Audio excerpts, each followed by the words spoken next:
envolve a equipe do Peniel contra o RCA. O Luiz Fernando vai apitar. O jogo fica fácil nessa hora, semifinais do Campeonato Varziano, Luiz Fernando?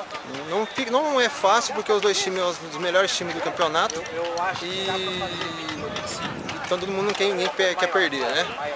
E a gente quer fazer um grande jogo junto com o pessoal aqui, se Deus quiser não vai acontecer nada de mais inevitável. Cenas lamentáveis vêm acontecendo aí em jogos do Varziano.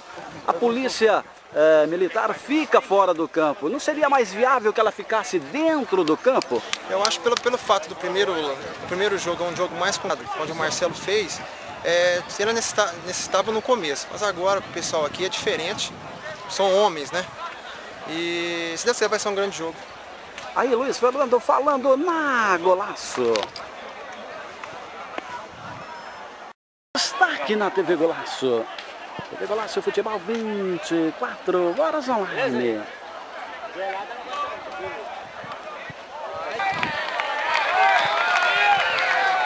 Toninho!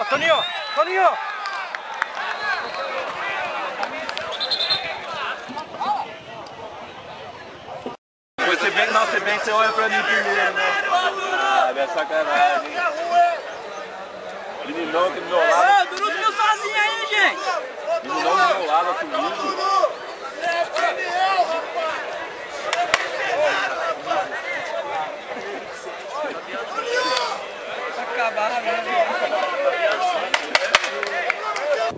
O jogo é de 180 minutos. Decide hoje, professor Canidia.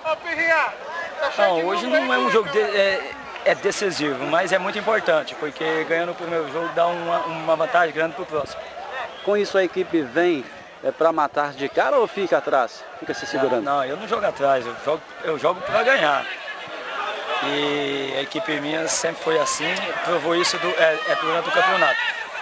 Aí, Canidia falando na Golaço, já que o jogo é de 180 minutos. Vai, depois tem que ser o meio.